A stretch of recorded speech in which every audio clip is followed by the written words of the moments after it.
오늘 우리에게 주시는 하나님의 말씀은 마태복음 2장 1절에서 12절 말씀입니다. 헤로드 왕 때에 예수께서 유대 베들레헴에서 나시매 동방으로부터 박사들이 예루살렘에 이르러 말하되 유대인의 왕으로 나신 이가 어디 계시냐? 우리가 동방에서 그의 별을 보고 그에게 경배하러 왔노라 하니 헤로드 왕과 온 예루살렘이 듣고 소동한지라. 왕이 모든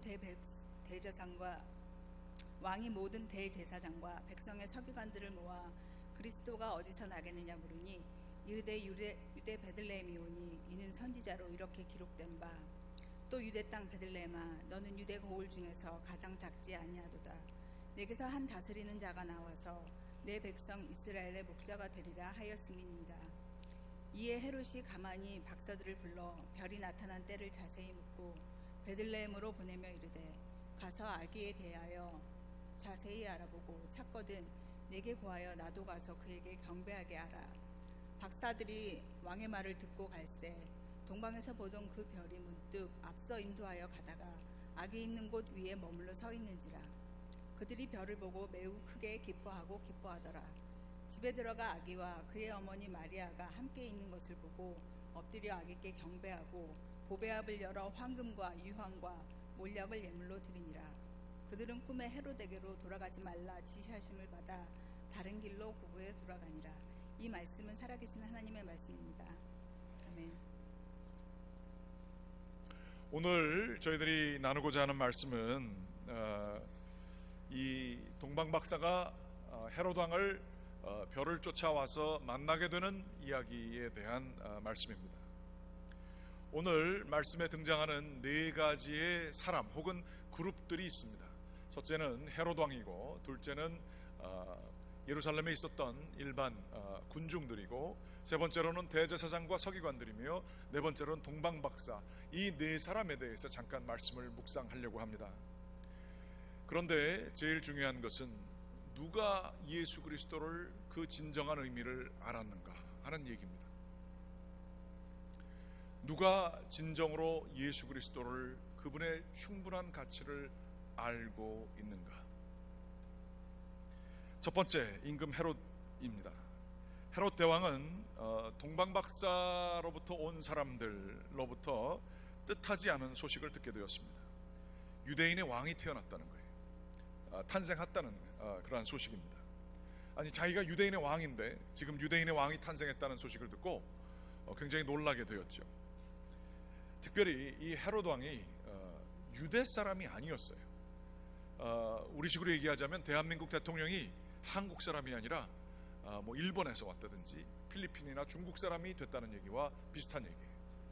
에돔 사람이 유대인의 왕이 됐으니 얼마나 사람들이 인정을 해주지 않았겠어요. 나라가 얼마나 혼돈될 수 있고 조금만 힘들고 어려운 일이 돼도 그 사람을 이게 우리 사람이 아니니까 이렇다, 이런 식으로 얘기를 했겠습니까? 그래서 이 헤롯 왕은 그 누구보다도 더 열심히 건축에 탁월한 재주를 가지고 있어서 성전을 아주 아름답게 짓게 됩니다. 또 자기 집도 잘 짓게 되고요. 그 마사다 전투에 가게 되면 보여지는데 그 마사다 전투의 맨 꼭대기가 원래 요새였었습니다. 그래서 거기에 잘 비가 내리면 그 빗물이 하나도 버려지지 않고 물로 잘 저장될 수 있을 뿐만 아니라 거기에 뭐 사우나 같은 시설이 사막 한가운데 놓여줄 수 있도록 물 저장고 같은 것들도 마련했던 것을 저도 예루살렘 성지순례 가서 보게 되었습니다. 이렇게 수많은 수고를 했음에도 불구하고 이때 이 헤롯 대왕의 나이가 76세 정도 된다고 생각되어집니다. 그런데 이 또 다른 왕이, 자기에게서 나온 자식이 아니에요. 그런데 또 다른 왕이 태어났다는 소식을 듣고 이 사람의 마음속에는 불안감이 들기 시작했습니다. 이거 나 말고 또 다른 왕이 있는 거야? 그런데 자기의 이 불안감을 완전히 감춰버리고 오늘 말씀에 보게 되면 8절 말씀 한번 보게 되면 이렇게 쓰여져 있습니다. 그 박사들에게 얘기를 해서 이르기를 가서 아기에 대하여 자세히 알아보고 착가든 내게 고하여 나도 가서 그에게 경배하게 하라 라고 하면서 자기도 아주 순전한 마음으로 예수 그리스도, 그 새로 오실 왕에 대해 아주 예의를 갖추는 것처럼 얘기를 하게 되는 것을 볼 수가 있어요. 그렇지만 그 마음속에는 예수 그리스도를 죽이려고 하는 음모가 있었던 것이죠. 우리들이 다 사람이 하는 말을 다 믿어서는 안 되지요. 우리가 그거 잘 알지요. 겉으로는 예수 그리스도께 자기가 경배하겠다라고 얘기를 했지만 속으로는 자신이 왕 되는 것 이외에는 어느 것도 인정하지 않는 사람이 헤롯 대왕이었어요. 그리고 자기를 방해하는 모든 것들은 다 해치우려고 하는 아주 욕심꾸러기, 자기만이 왕이 돼야 되는 그러한 사람이었어요. 우리도 헤롯 대왕과 과연 틀릴까요? 우리도 예수님을 믿는다고 하고 믿어보려고 노력을 하지만, 그리고 그분께 경배하러 나도 가겠다, 은혜 받는 자리 있으면 나 불러라, 거기 가겠다, 나는 하나님 잘 믿는 사람이다 라고 스스로도 인식을 시키지만, 예수님이 왕이고 나보다 한 급 높으신 분이라 그분이 명령하는 건 기꺼이 듣고 나는 거기에 순종하려고 하는 자세가 우리 가운데 과연 있느냐 하는 거예요. 인생의 계획도 내가 다 혼자 세우고 위기와 어려움이 있을 때 나의 유익이 되는 방향으로 우리가 판단하기가 얼마나 쉬워요. 그리고 예전에 했던 방식대로, 내 방식대로 모든 것들을 조정하려고 하는 것이 저희들의 모습입니다. 마치 애굽에서 그 출애굽하게 되는 백성들이 나가지만 끝까지 그 마음이 강팍해져서 그 왕이, 바로 왕이 사람들을 내보내주지 않아요. 그런 것처럼 우리의 왕권을 내어드리고 주님께 순종하는 것을 끝까지 안 하려고 하는 모습이 저희 가운데 있어요. 다른 권위를 두려워하지 않습니다. 누구든지 욕할 수 있고 내가 모든 것을 다 아는 사람이며 어떤 사람도 쉽게 말 한두 마디로 평가해 버릴 수 있다고 생각하는 것, 이게 다 자신이 왕 되는 데서 나오는 교만의 모습이죠. 교만을 유지하는 게 뭔지 아세요? 내가 옳다라고 생각하는 거예요. 난 바르다. 그게 우리를 교만을 계속 유지해주는 힘이 되기도 합니다. 헤롯 왕도 자기의 열등감을, 그거를 드러내기가 싫었고 권력을 사용하여 자기가 얼마나 대단한지를 드러내 보이고자 평생을 수고한 사람이에요. 건물을 통하여서, 아주 강력한 체계를 통하여서 자기가 얼마나 능력이 있는지를 보여주려고, 사람들의 인정을 평생 받으려고 수고했던 사람이었지만 그 깊은 곳에는 불안이 있었다는 거죠. 그래서 예수 그리스도를 바라볼 수 없게 되는 사람이었다 하는 얘기입니다. 그러나 성경은 뭐라고 합니까? 예수 그리스도를 왕이라고도 표현하지 않습니다. 왕 중에 왕이라고 표현합니다. King of the Kings. 그리고 만주의 주라고 합니다. Lord of the Lords 라고 얘기를 하는 거예요. 어떤 누구도 예수님보다 높아질 수 없다는 것이죠. 마지막 때에는 모든 권세들이 예수 그리스도의 무릎 아래 꿇게 되고 그분을 영광을 돌리게 될 것이다 라고 성경은 선포하고 있습니다. 우리는 예수님의 탄생의 이 대강절을 지나면서 한번 진지하게 생각해 봐야 돼요. 나는 예수님이라면 기꺼이 내가 순종할 그러한 자세가 되어 있나? 내 마음속에 하나님께서 원하시는 이렇게 이 길이 있는 것 같고 내가 원하는 게 있는 것 같은데 이 갈등 속에 과연 순종하고 그분을 높일 자세가 되어 있는가? 헤롯 대왕은 자기가 계획했던 것이 이루어지지 않습니다. 이 동방 박사들에게 꿈에 하나님이 나타나셔서 거기로 헤롯 대왕에게 돌아가지 말라고 얘기하시게 되자, 자기가 새로운 왕이 어디서 나타난지를 찾으려고 하는데 나타나지 않게 되자 이 사람은 거기에 있는 두 살 어린 아이들을 다 이하를 죽이게 되게 됩니다. 여러분 그거 아세요? 속이 불안한 사람, 열등감에 있는 사람, 남들의 집중을 계속 받아야 되는 사람, 자기가 계속 왕해 먹고 싶은 사람, 이런 사람들이 그것을 유지하기 위해서 뭐 하는 줄 아세요? 전혀 관계없는 아주 연약한 사람들을 죽이는 일을 서슴지 않고 하게 되는 것을 볼 수 있습니다.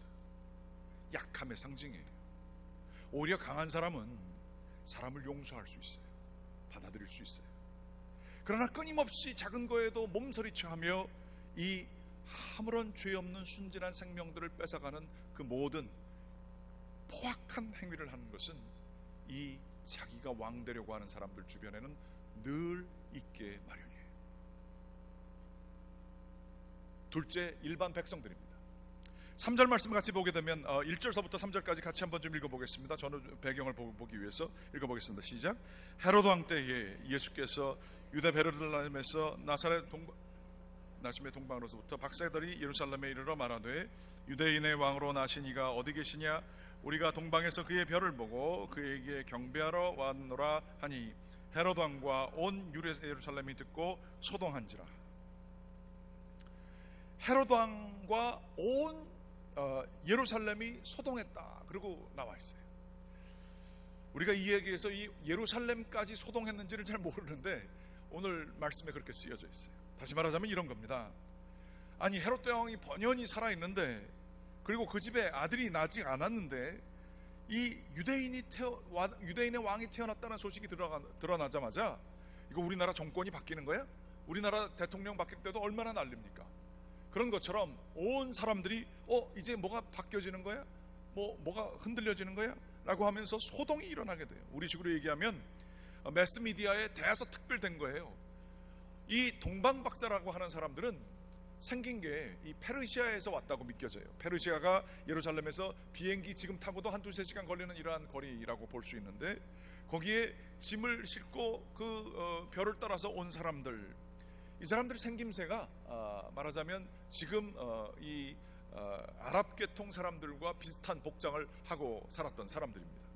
그리고 거기에 어느 정도 재산이 있고 연구하는 학자고 그러니까 굉장히 그 부유하게 보이는 사람들이 오지 않았겠습니까?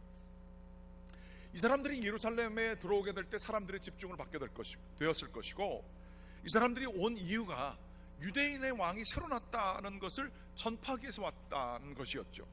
예루살렘에 그래서 아마 모든 사람들이 이에 대해서 수근수근하고 얘기를 했던 것 같아요. 그런데 성경 어디를 찾아봐도 이 뉴스가 어떻게 열매를 맺었는지에 대한 내용은 나타나지 않아요.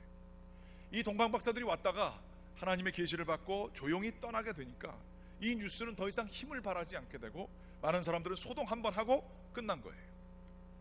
아무 일도 없네 이러고 지나가게 된 거죠. 우리식으로 얘기하면 페이크 뉴스, 거짓 뉴스가 한번 퍼지고 말아버린 것입니다. 그런데 이 말씀을 보면서 우리가 생각하지 않을 수 없는 것은 이 성탄절에 예수 그리스도와 상관없이 이 성탄절을 소동하면서 지내는 사람들이 얼마나 많은지 한번 보게 돼요. 예수 그리스도와 전혀 상관없이 우리 쇼핑몰이나 이런 데 크리스마스 세일 해가지고 나오고 이런 것들이 얼마나 많아요. 이게 소동이잖아요. 우리도 크리스마스라고 해서 가족들과 같이 만날 수 있고 바쁜, 그런데 거기에 예수 그리스도가 없다는 거예요. 또한 이 크리스마스 시즌에 이제 애들 방학이니까 연초까지 놀러 갈 수 있는 좋은 기회예요. 그래서 이때 어떻게 하면 잘 놀러 갈까, 그 생각이 제일 많지, 예수 그리스도는 거기에 없을 수 있어요. 소동을 엄청나게 많이 해요. 그런데 그 모든 것이 예수님과 상관없는 이야기가 될 수 있다는 거예요. 교회도 마찬가지예요. 우리 교회는 벌써 추수감사절에 찬양을 했습니다만, 교회에서 칸타타도 하고 애들도 프레젠테이션도 하고 복잡하게 교회도 지나갈 수 있어요. 그러나 진정으로 예수 그리스도가 우리 마음에 있느냐는 다른 문제더라 하는 얘기예요. 정말 예수 그리스도를 우리가 귀중히 여긴다면 그 어느 때보다 고요한 밤, 거룩한 밤을 우리들이 마련하고 주님과 아주 긴밀하게 영적인 관계를 누리고 주님 안에서 조용히 기도하며 은혜를 받고, 주님, 제가 주님을 사랑합니다 라고 하는 경배하는 사람들이 되어야 될 줄 믿습니다. 그냥 복잡하게 그냥 해야 되는 일들 하고 바쁘게 하고 남들 하니까 하고 이런 것에 우리 자신을 맡겨내고, 그리고선 예수님을 사랑한다고 고백하면 예수님이 얼마나 섭섭해 하시겠어요. 예수님 생일 잔치인데 누구도 예수님을 레코그나이즈를 안 하는 거예요. 자기네들끼리 모여서 그냥 떠들고 그냥 집에 가요. 그럼 여러분들 그 아이의 부모님이라면 그것을 참고 계시겠어요? 아니면 그 아이를 정말 사랑하는 사람이라고 한다면 그렇게 소동만 피우고 누구의 생일인지도 몰라요. 그리고 그냥 대충 왔다가 자기네들끼리 즐기다 가요. 그거를 받아주시겠어요? 우리가 예수 그리스도를 정말로 사랑하는 사람이라면 이 소동 가운데에 반드시 주님께서 마련해 주시는 그 시간, 정중동의 시간을 가지고 주 예수 그리스도께 정성으로 나는 당신에게 속했습니다, 무릎을 꿇고 경배를 해야 될 줄 믿습니다. 세 번째는 대제사장과 서기관들이에요. 대제사장과 서기관들은 헤롯 왕에 얘기해서 이 메시아가 어디서 나올 거냐, 라고 얘기를 하게 될 때에 성경을 다 찾아봐요. 우리는 요즘에 구글이 있어가지고 뭐 이렇게 해서 찾아보면 쉽게 찾을 수 있지만, 그때 당시에는 성경에 통달한 사람들, 39개의 두루마기를 다 읽어보고 뭐 외우고 한 사람들이 아니면 거기에 어디에 예수님께서 어느 장소에서 나올지에 대해서, 그리스도가 메시아가 어디서 나올지에 대해서 찾아보기가 힘들었을 거란 말이에요. 그런데 그것을 금방 찾아낼 수 있는 아주 탁월한 말씀의 전문가들이 대제사장과 선지자들이, 서기관들이었다는 것입니다. 그래서 미가서 5장 2절 말씀을 찾아서 이 대제사장과 서기관들이 헤롯 왕에게 주게 되고 이 동방박사에게 줘서 이 사람들이 베들레헴으로 가게 되었죠. 그들은 말씀에 관하여 지식적으로 완벽했습니다. 전문가였어요. 새로 나오실 하나님의 그 놀라우신 그 소망이 되시는 메시아가 어디서 나올지에 대해서 그 말씀으로는 준비가 다 돼 있었어요. 그러나 성경 어디에도 봐도 이들이 그 예수님께서 태어나신 곳을 찾아가서 경배했다는 얘기는 없어요. 이거는 저 같은 사람에 대한 얘기입니다. 예수 그리스도에 대해서 설교를 하고 그거에 대해서 늘 뭐 묵상한다고 하고, 또 교회에 뭐 중직자들이 될 수도 있고, 교회 돌아가는 시스템이 어떻게 돌아가야 되는지, 인간관계는 어떻게 맺어야 되는지, 교회에서는 어떻게 살아남는지, 뭐 이런 거에 대해서는 많이 알 수 있어요. 교회에 대해서 누구보다도 열심히 비판할 수 있는 사랑하는 마음이 있을 수도 있어요. 그러나 그러한 종교적인 것과 신앙 외적인 것에는 해박할 수 있어요. 그러나 정작 자기는 예수 그리스도를 한번 찾아가 보지 않는 거예요. 제가 해보니까 그렇더라고요. 저도 뭐 목회한다 그러면서 뭐 바쁘게 지내고 뭐 성경 다 아는 척하고 뭐 인생 다 아는 것처럼 얘기하고 뭐 다 그러지만, 그런 과정 중에 내 자신 자체가 우리 주님을 정말로 마음속에 모시고 겸허하게 주님 앞에 서 있는 시간들이 얼마나 부족한지, 그게 얼마나 위선적인지 괴로워하면서도 하지 않을 때가 꽤 많이 있더라고요. 머릿속에 지식으로만 멈춰있을 때가 꽤 많아요. 나는 하나님 안다, 나는 교회를 지키는 자이다, 나는 신앙을 지키는 자이다. 뭐 껍데기는 굉장히 대단해요. 경력도 대단해요. 뭐 교회에서 맡은 것도 많고 뭐 외부적으로도 많을 수 있어요. 그러나 하나님이 그 안에 계시는가, 그거는 전혀 다른 문제더라고요. 예수 그리스도는 가장 예수님을 안다는 사람들에 의해서 소외받을 수 있습니다. 네 번째는 동방박사들입니다. 동방박사들은 아마 페르시아 지역에서 별을 연구하는 박사들이었던 것 같아요. 동방박사 세 사람이라고 그러는데 어디를 봐도 동방박사 세 사람이라는 얘기는 없습니다. 황금, 유황, 모략이 나오기 때문에 한 명씩 들고 하지 않았을까. 그래서 세 사람을 추정하고 있는 것이지, 동방으로부터 온 박사들이라고만 그렇게 얘기를 하고 있어요. 이 사람들은 별을 연구하다가 이 천문학 연구하는 거예요. 별자리 보고 운명 바라보는 거나 마찬가지죠. 그러한 것들이 굉장히 그 만연해 있었어요, 고대 사회에. 그런데 그 사람들 가운데 연구를 하다가 아주 기이한 별을 발견하게 됩니다. 말로 설명할 수가 없어서 그냥 머리로 이해하는 것보다 직접 가서 그 별이 지시하는 곳으로 가야 될 것 같았고, 그것을 너무 알고 싶어서 짐을 싸고 뭐 비행기로 지금 2시간이니 뭐 낙타를 타고 이렇게 가면은 얼마나 시간이 오래 걸렸겠어요. 몇 달이 걸리고 1년이 걸리고, 그래도 그거에 대한 강렬한 열망이 있어서 그것을 찾아오게 되었던 것이죠. 그리고 유다 땅 예루살렘에 그 별이 있는 것을 보고 예루살렘으로 무작정 찾아가서 여기서 왕이 납니다 라고 얘기를 했던 것이죠. 그런데 이 동방박사들이 참 재미있는 것이, 저는 한번 곰곰이 생각해 봐요. 그들은 별 때문에 왔어요. 그리고 기이했기 때문에 왔지만, 진정으로 그들은 예수님이 누구이신지 과연 얼마만큼 알았을까?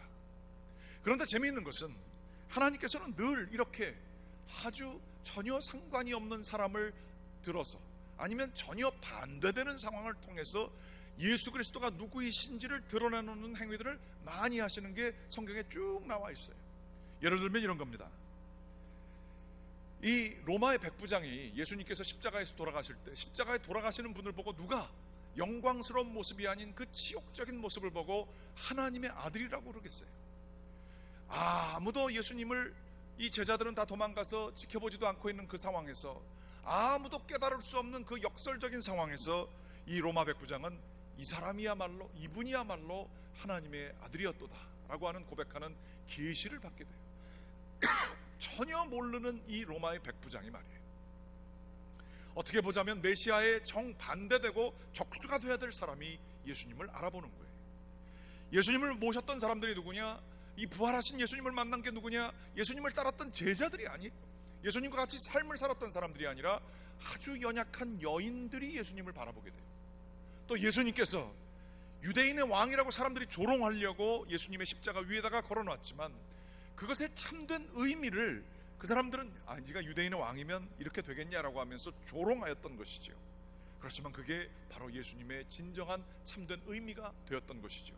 머리에 쓰여진 이 가시면류관도 이게 너가 왕이면 면류관 써야지 라고 하면서 조롱하면서 금면류관인 가시면류관을 고통 속에서 주게 하며 역설을 통해서 그 사람을 더 괴롭게 하려고 했던 그런 게 있었어요. 그러나 그 가시면류관은 그 고통을 통하여 우리를 낫게 하시는 하나님의 경륜이 들어갔고, 가시면류관이야말로 참된 영광의 면류관임을 그 죄사함을 받은 사람들은 바라볼 수 있는 진리의 모습이 되었어요. 이렇게 역설적이고 말도 안 되는 것들이 다 통틀어서 예수님이 진정으로 누구신가를 드러내는 방법이 되는 것처럼 이 동방박사들은 전혀 예수님과 관계없는 사람들이에요. 재밌는 얘기를 제가 성지순례 가서 듣고 왔습니다. 예수님이 탄생하신 그 예배당이 있어요. 기독교 초기에 거기에 예배당을 잘 지어놨는데 다른 것들은 다 뭐 무슬림들이 거기를 예루살렘을 점령해서 지냈던 게 몇 세기가 되었었습니다. 그래서 다 멸망했는데 그 성전은 멸망하지 않았어요. 왜 그런 줄 아세요? 부서지지 않았어요. 왜냐하면 예수님의 탄생설화에 나오는 동방박사 세 사람이 자기네하고 생긴 게 비슷한 거예요. 그때 당시에는 모하메드가 없었기 때문에 무슬림이라고 하긴 뭐하지만 입는 옷이 비슷했던 거예요. 생긴 게 비슷하니까 우리 조상들이 여기 있네. 그래가지고선 성전을 무너뜨리지 않았다는 얘기가 있어요. 이렇게 전혀 예수 그리스도와 상관없는 사람을 통해서 예수 그리스도는 그 영광을 받으시게 되었고요. 그들이 가져와서 바쳤던 황금과 유향과 모략은 바로 다름 아닌 예수님의 정체성을 드러내는 선물이었어요. 황금이 뭡니까? 왕권을 상징하는, 최고의 왕권을 상징하는 그 모습이에요. 바로 예수 그리스도가 진정한 왕이 되신다라고 하는 것을 드러내는 방식으로 황금이 바쳐졌어요. 뿐만 아니라 유향은 불교도 그렇지만 이 고대 근동 지역의 모든 예배나 신성한 가면 향을 피우는 거였어요. 그래서 희뿌연 연기가 가득하게 되면 신비한 기운이 돌잖아요. 그러면서 그게 신성 아니면 거룩함을 상징하는 것이 되었어요. 유향이라고 하는 것은 아라비아 지역에서 나는 송진의 일부로 아주 좋은 냄새를 가지고 있는 것이었다고 합니다. 이것을 예수님께 바쳤다라고 하는 것은 예수님의 신성을 상징하는 것이기도 하고, 또는 이 향이 우리의 기도를 상징해요. 그래서 우리의 기도를 받으시는 예수 그리스도, 그분을 보여주는 것이기도 합니다. 모략이 아주 특별한데요, 모략은 시체를 염할 때 쓰는 것이거나 아픈 것을 마취할 때 사용하는 것이 모략이었어요. 그런데 이 모략을 드렸다는 것은 무엇일까요? 바로 예수님의 고난과 죽음을 의미하는 것이 바로 이거였다는 거예요.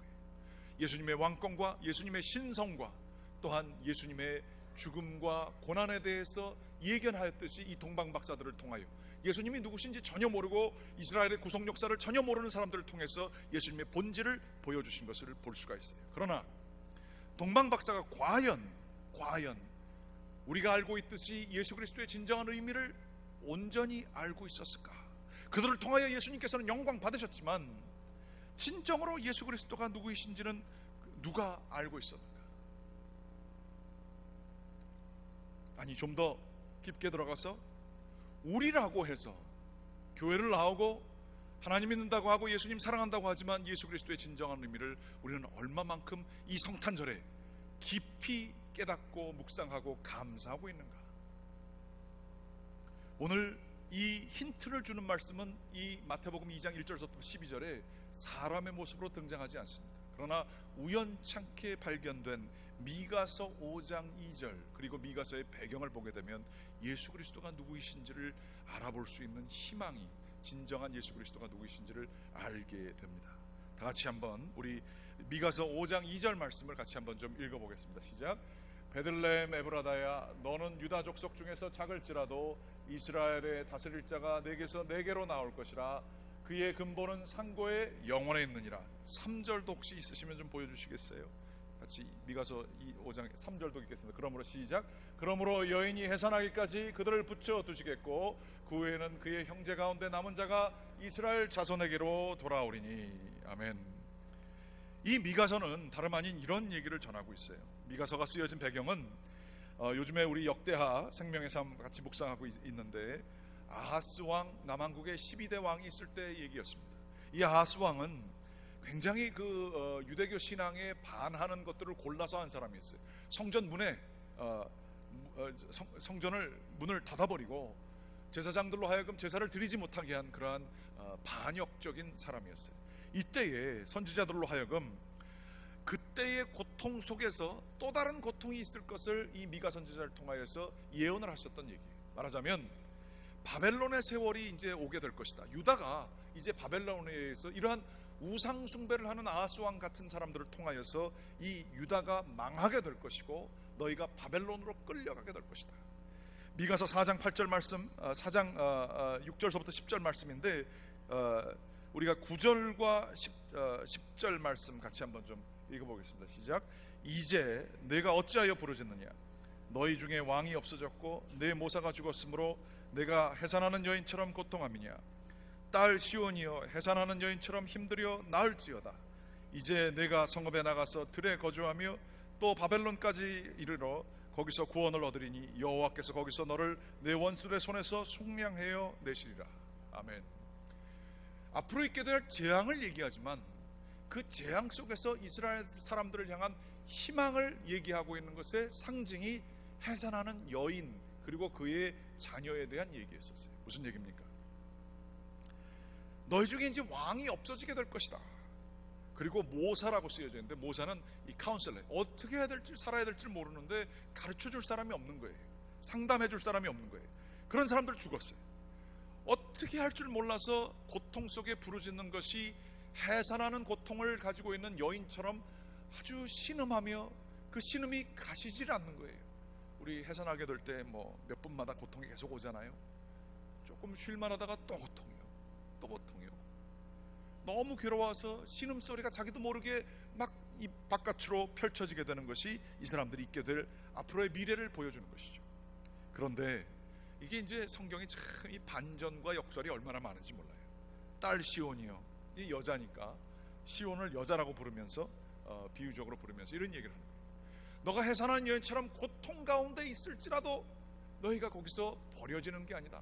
그 고통을 통하여 신음하는 게 결코 헛된 것이 아니다 라고 얘기하고 있어요.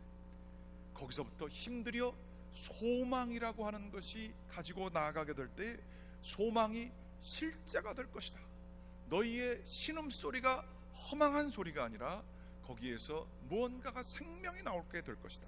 힘들여 나을지어다 라고 얘기를 하면서 이 미가서 4장 이 이야기를 해산한 여인 얘기를 하고 나서 미가서 5장 2절이 나오는 거예요. 베들레헴 에브라다야, 너는 유다 족속 중에 작을지라도 이스라엘을 다스릴 자가 내게서 내게로 나올 것이다. 그리고 이제 아주 중요한 얘기가 나와요. 그 왕은 누구신가? 그는 근본이 상고에 가장 높은 곳에 계신 분이고 영원에 계신 분이다.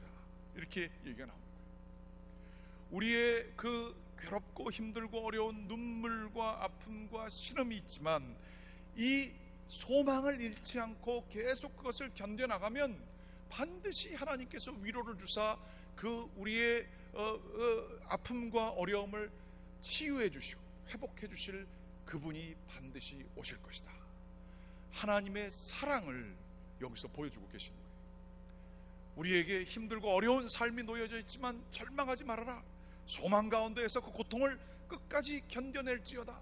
그리고 그 소망이 반드시 하나님의 때에 이루어질 것이다 라고 얘기를 합니다. 그만큼 하나님이 너희들을 사랑한다 라고 하는 이 심판과 회복의 메시지가 같이 예수 그리스도를 가르치면서 주어진 게 이 마태복음 2장 1절서부터 12절 사이에 나온 걸 볼 수가 있어요. 제가 어제 어떤 분하고 같이 식사를 하면서 그분이 그냥 지나가면서 이렇게 이런저런 얘기를 하면서 합니다. 아, 목사님 요즘은 정말 세상이 뭔지 모르지만 굉장히 복잡하고 너무 불안해요. 이런 얘기를 하시는 걸 들었어요. 우리가 당연하다고 생각하는 것들이 당연하지 않게 되는 세상 속에 저희들이 살고 있습니다. 서구 사회는 가장 근원적으로 그 수천 년 동안 내려왔던 정신적인 유산이자 영적인 하부 구조, 그러니까 우리 고속도로나 뭐 수도나 전기나 이런 것처럼 당연히 있어야 되는 것들이 있는데 그게 기독교가 그 역할을 해왔단 말이죠. 그런데 이 하부 구조, 인프라스트럭처가 무너지고 있는, 완전히 무너지고 있는 세대에 우리들이 살고 있어요. 뿐만 아니라 이 종교가 무너진다고 하는 것은 인간의 가장 근원적인 삶의 형태가 또 무너진다고 하는 얘기와 같은 얘기예요. 우리 감리교가 이제 12월 30일 날 제가 설명하는 기간이 있겠지만, 교단이 평상시에 우리 교단 생각을 안 하고 살지만 결국엔 우리 이 교회가 소속되어 있는 게 교단이고 거기에 어떤 영향을 받게 되어 있습니다. PCUSA 미 연합장로교회 같은 경우는 벌써 이제 겪었는데 이 동성애 관련 문제 때문에 아주 굉장히 그 교회들이 어려움을 겪고 힘들어하고 있는 그러한 상황이죠. 어떤 사람들은 여기에 대해서 정의라고 얘기를 하면서 인권을 지켜줘야 된다, 소수 인권 보장, 이런 식으로 다 얘기를 합니다. 그러면서 결혼에 대한 정의를 완전히 바꿔버리는 일들이 일어나고 있어요. 당연하게 생각하는 한 남자와 여자가 이루게 되는 가장 수천 년 동안 모든 인류가 기본이고 당연하다고 생각해왔던 결혼 시스템이 지금 미국으로부터, 유럽서부터 시작해서 미국에서부터 재정의되고 있어요. 어제도 제가 스타벅스 갔는데 화장실이 분명히 2개가 이렇게 있는 것 같은데 어디로 들어가야 될지 모르겠어요. 남자 여자 사인이 없는 거예요. 아유, 난감하더라고요.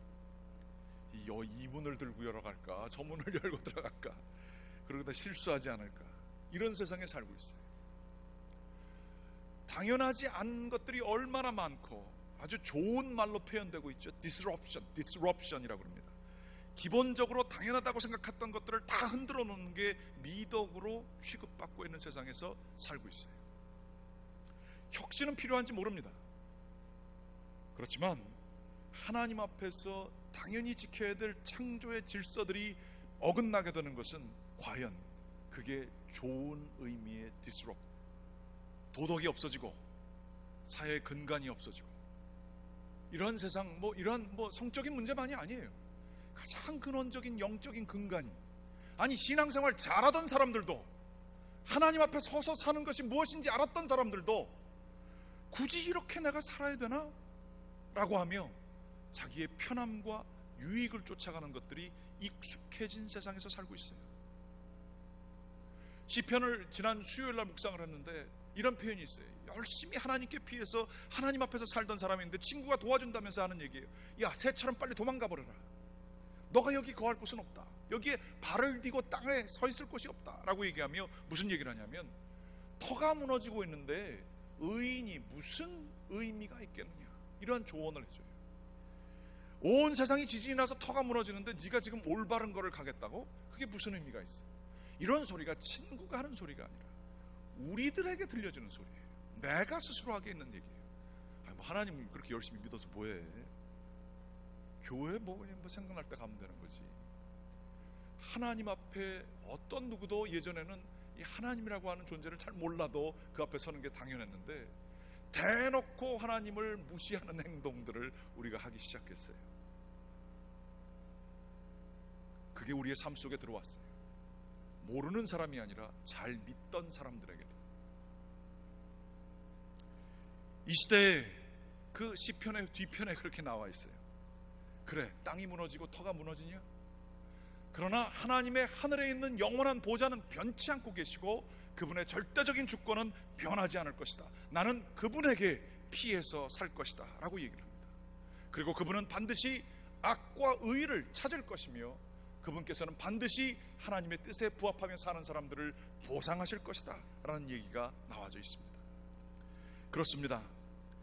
이 2000년에 예수 그리스도 그분께서 오실 때에 아무것도 소망이 없었어요. 헤롯 대왕이라는 사람이 겉으로는 보여지는 아주 외교적인 실술수와 건축수를 통하여서 사람들을 현혹했을지 모르지만 영적으로 타락하고 타락했었으며 이젠 선지자도 사라졌고 예언자도 사라졌으며 제사장들은 다 어용 그 제사장들이 되어서 세상으로부터 멀어진 그러한 삶들을, 하나님으로부터 멀어진 삶들을 살고 있었어요. 오히려 사람들이 그 제사장들과 사두개인들이 로마 정권에 부합하는 것들을 하게 되었고요.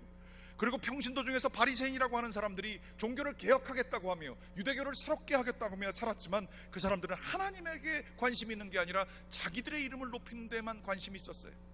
정의를 찾는다고 하지만 그들의 관심은 정의가 아니라 바로 자신이 올라가는 것에 관심이 많았다는 얘기예요. 하나님이 사라지고 예수님이 사라진 그때에 미가서 5장 2절 말씀이 마태복음에 나타나면서 하시는 얘기예요. 소망이 다 없어진 것 같으냐? 왕이 다 없어진 것 같으냐? 어디로 갈지를 모르느냐? 정답이 없고 어떻게 풀어나가야 될지 모르느냐? 너희 가운데 어둠만 있느냐? 정말로 빛을 찾을 수 없더냐?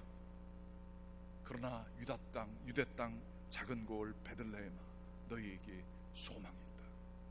너희에게 참된 빛이, 동방박사를 이끌어왔던 빛이 너희에게 임하게 될 것이고 너희에게 생명이 일어나게 될 것이다. 하나님께서는 너희의 우는 울음들을 다 회복시켜 주실 것이다. 이 신음과 아픔 속에 아무것도 대답이 없고 이렇게 견디다가 죽는가 보다, 내 인생이 이렇게 끝나나 보다, 아무런 의미 없는 고통 속에서 허무하게 내 인생이 마감되는가 보다 라고 생각하는 모든 이들에게 예수님께서는 희망이 되시는 거예요. 하나님은 영원하신 분이시고 예수 그리스도는 상고에 계시고 영원한 분이시니라, 마지막 때의 모든 것들을 우리로 하여금 이해시켜 주실 분이라 라고 얘기를 하고 계시는 거예요. 우리는 이 시대에 정말로 깨어서 예수 그리스도의 진정한 의미를 찾아야 될 줄 믿습니다. 예수 그리스도를 찾게 되면 뭐가 달라질까요? 그냥 열심히 그냥 살아가야 된다는 거예요? 뭐 영원만 바라보면 살아야 된다는 거예요? 아닙니다. 예수 그리스도가 우리를 얼마나 사랑하시는지를 우리 마음속에 받아들이게 되면 우리는 세상이 줄 수 없는 안정감을 누릴 수가 있어요. 모든 사람들이 불안해해서 더 많이 가지려고 하고 자기를 드러내려고 하고 자기 힘을 키우려고 하는 이때에 연약하지만 세상이 범접할 수 없는 평안함을 가지고 살아갈 수 있는 사랑 가운데 거할 수가 있는 거예요. 비록 화려하진 않지만 한 걸음 한 걸음 주님 안에서 진리의 길, 영원의 길, 하나님의 길을 걸어갈 수가 있게 되는 것이죠. 이용규 선교사님이 이러한 얘기를 하셨습니다. 이 말씀 잠깐만 나누겠습니다. 부모의 사랑을 받고 건강하게 자란 아이에게는 소속감, 만족감, 안정감, 자존감, 의로움의 5가지 감정이 내면에 자리 잡는다. 이것이 결여될 때에는 감정이 거절감, 배고픔, 불안함, 열등감, 죄책감이다. 여러분, 이 혼돈의 시대에 살아가면서 우리 가운데 있는 게 불안감, 어떻게 될지 모르겠어, 불안하고 죄책감이 있고 거절당할까 봐 무서워서 내가 먼저 거절하고,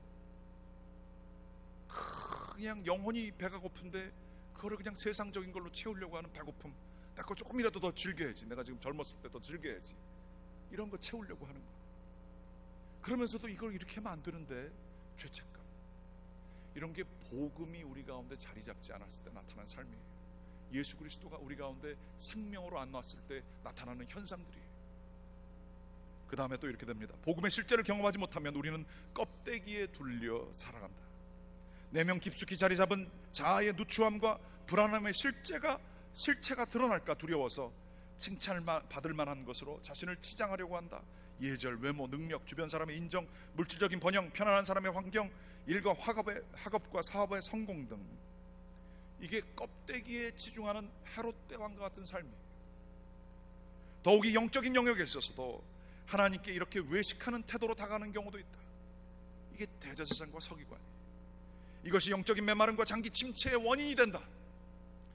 교회 다니지만 변화도 없고 충만하지도 느끼지도 못하며 여전히 하나님께 두려움이 있는 상태. 이러다 큰일 나는 거 아니야? 그러면서 특별히 하지도 않으려고 하는 것. 이게 외식하는 자의 모습이죠. 그러나 예수님께서는 마음이 가난한 자는 복이 있다고 말씀하십니다. 자신의 내면에 이 누추함이 있어요. 해산하는 여인의 고통처럼 벌거벗고 자기의 다 모든 것들을 드러내고 고통 가운데에서 이게 감당이 안 되는 그런 삶을 사는 모습이 있어요. 이것을 주님께 드러내놓는 것이죠. 부족함이 있어요. 모자람이 있어요. 그러나 그것을 다 주님께 인정을 하고 겉으로 괜찮은 척이 아니라 주님, 내 이 힘든 삶을 받아주세요. 주님께서 저를 그래도 사랑하실 줄 믿습니다. 이 복음을 받게 되면 터가 흔들리는 삶을 살아요. 너무나 어려운 시대를 살아요. 그 다음이 어떻게 될지를 몰라요. 그러나 그때에 우리 가운데에 빛처럼 다가오시고 해산하는 시름의 결과로서 생명이 나오게 되는 것이 바로 예수 그리스도의 성탄절의 의미가 되는 줄 믿습니다. 여러분, 세상과 다르게 소망의 사람이 좀 되시겠습니까? 너무 현실적으로 똑똑해서 계산 다 해보고 미래가 어떻게 될지 가지고 알고 사는 게 아니라 아무도 모르지만 정답이 없지만 굳건하게 걸어가는 소망의 사람이 되시기를, 저와 여러분이 되시기를 주님의 이름으로 간절히 축원하며 기도합니다. 기도하시겠습니다. 아버지 하나님, 감사합니다. 성탄절 저희들 맞이하며 저희 삶 속의 의미를 찾아봅니다. 정확한 것이 보이지 않고 계산에 떨어지지 않지만 주님이 저희를 사랑하시고 앞으로도 지켜주실 것을 믿기에 믿음의 사람, 소망의 사람으로 살아가게 축복하여 주시옵소서. 세상의 것들 붙들지 않게 도와주시옵소서. 허망한 껍데기들을 붙들고 나는 괜찮다 얘기하는 사람들 되지 않게 도와주시고, 저희들 교만하여 헤롯 대왕과 같은 사람 되지 않게 하시고, 종교적이지만 알맹이 없는 삶 살지 않게 하시고, 소동하지만 알맹이가 없이 주님이 없이 사는 삶 살게 하지 않게 하시고, 오로지 주님 안에 거하는 삶, 화려하진 않지만 알맹이가 있고 내면이 있고 주님이시여 건강한 그러한 신앙생활을 하는 저희가 될 수 있도록 인도하여 주시옵소서. 예수 그리스도의